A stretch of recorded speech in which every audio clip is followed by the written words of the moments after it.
Wes iku wis mesti. Karena tadi manusa niku pun watak dasare niku konflik.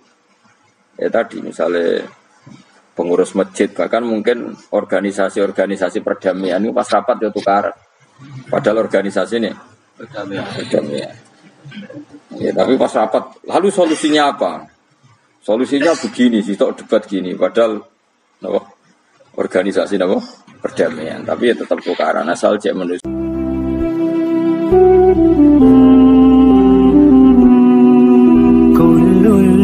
القلوب إلى الحبيب تميل. Assalamualaikum warahmatullahi wabarakatuh. Di manusia itu takdir itu senang tukaran. Karena tadi sengketa yang mari tukaran, pendapat baik yang masih nyari yang terbaik, sama-sama kebenaran nyari yang paling benar. Karena manusia itu dari awal kurang penggawean. Jadi barang apik cek diperdebatno dengan yang luwih napa? Apik. Sehingga bayangannya pangeran itu soben nak kiamat kapan saja terjadi ku wong lagi sibuk para padu, lagi sibuk gegeran. Wes iku mesti. Karena tadi manusa niku pun watak dasare niku konflik.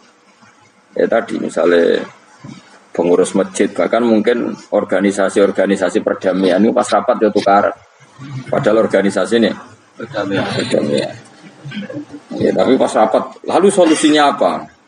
Solusinya begini sih, tok debat gini. Padahal organisasi perdamaian, tapi ya tetap tukaran asal cek manusia itu tukaran. Uniknya lagi manusia itu kalau ingin damai juga harus punya alat untuk tukaran. Nah orang ya tidak.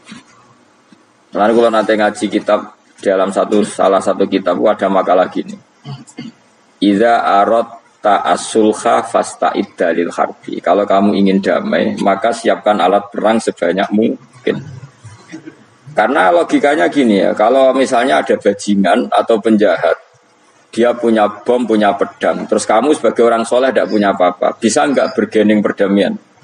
Kan nggak bisa. Mereka terpaksa damai karena kamu punya senjata yang imbang. Jadi kalau musuh kamu punya nuklir terus kayak gak punya apa-apa, ayo damai wae. Kono kan rugi damai. Wong tak bom kena kok damai barang kan itu. Makanya kamu harus punya senjata yang imbang.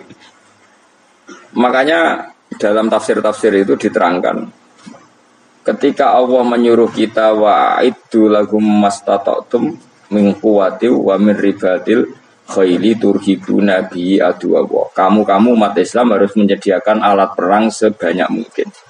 Itu bukan berarti Allah menyuruh umat Islam perang terus ibuatan.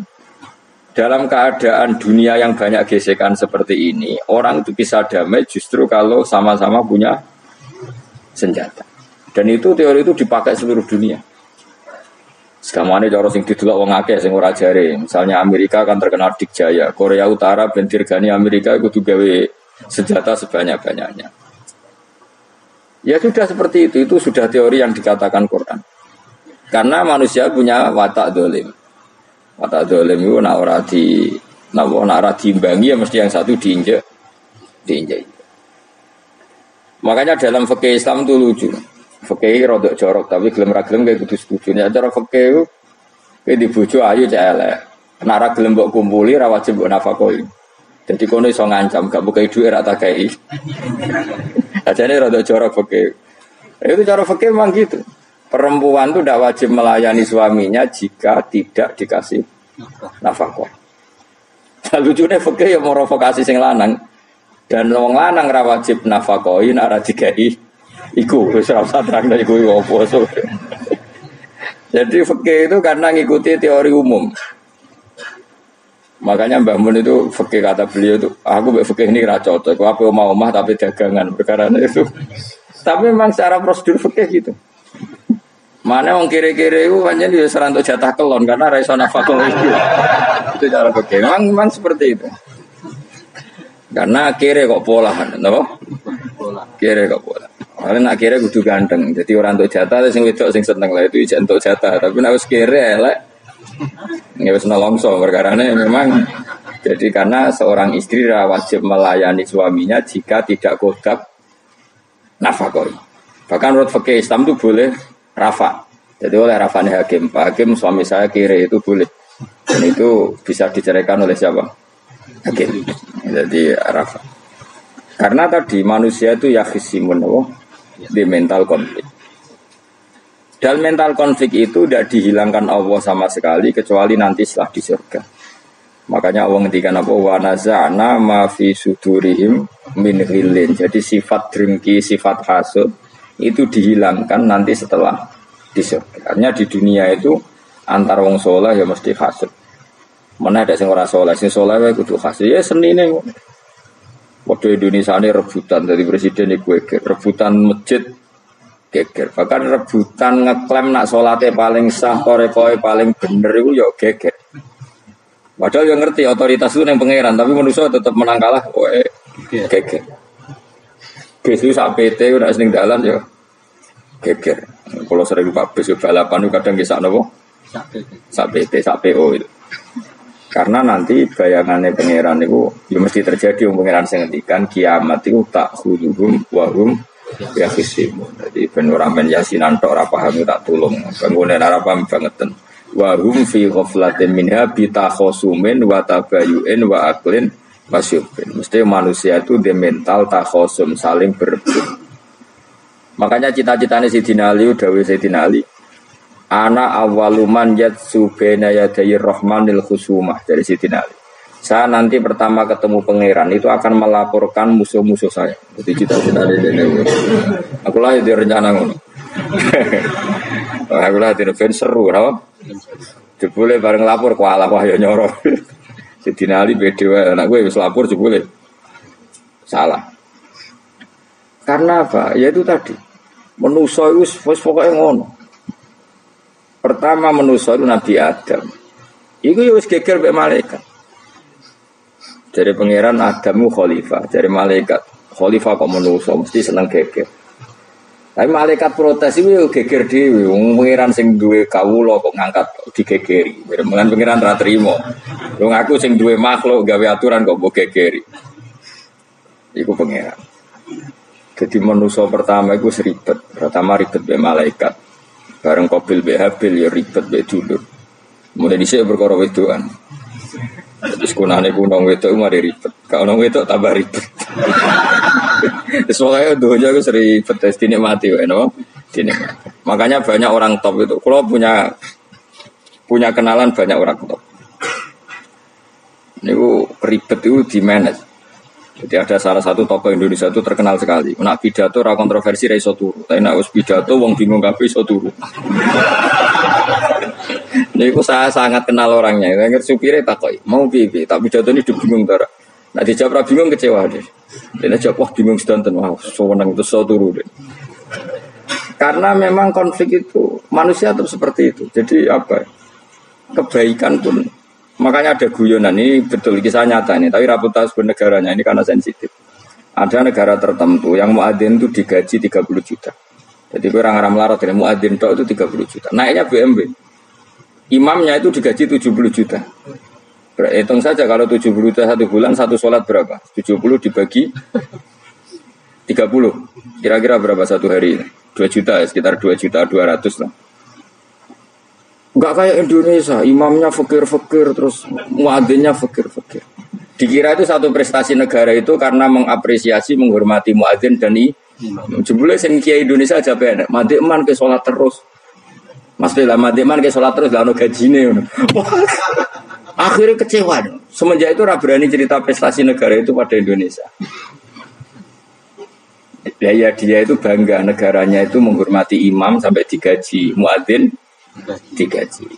Terus dikirakan Indonesia dinya. Imam Indonesia kan fakir-fakir, kadang wis padasane elek imam dhewe koma dhewe.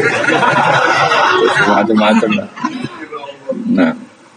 Tapi dekne gak ngerti nek Indonesia ku pinter tukaran, pinter debat. Oh, berarti ke sholat terus itu perkara ono gajine tuh. Makanya imam di sana sergap-sergap karena kalau nggak ngimami dipotong gaji. Semenjak itu negara itu nggak pernah cerita prestasinya negaranya mengelola imam. Nah itu dunia-dunia mari geger. Saya sering debat sama banyak kiai karena itu. Kowe setuju di masjid imami digaji sama ndak? Misalnya saya partai ikhlas, setuju ndak biar imami itu ikhlas? Ada yang partai realistis, mereka kan punya keluarga, harus digaji dong, kalau enggak kasihan. Partai realistis versus partai ikhlas. Menang mana coba? Menurut hukumnya Allah mungkin menang ikhlas, tapi partai realistis, masa uang kok ngimami tok rantuk gaji. Artinya apa? Dalam kebenaran saja bisa diperdebatkan, apalagi barang benar baik batin. Karena manusia itu punya mental wahum yakhisimun. Ya sudah seperti itu. Makanya nanti benar-benar gak ada konflik itu di akhirat. Mulanya akhirnya imammu gak bangga. Surga imami wansane hebat, boleh mergo digaji. Mandek man ke sholat terus ngono gaji ini. Artinya sholatnya orang Indonesia itu luar biasa. Imam-imam Indonesia tambah gaji kok. Ya resikonya kadang mutung, itu kan gak masalah. Tapi ya gak masalah lah, tapi tetap ikhlas dibangun apa? Gaji. Karena kalau lu bingung, saya hafid mulai digaji, ustadz digaji, kalau bingung bercerita kok berkali-kali. Beberapa pemprov kan ingin mengapresiasi hafid, dapat insentif, terus ustadz. Wah cerita jenengan termasuk yang setuju apa enggak? Muni setuju, kok didik uang kedunian.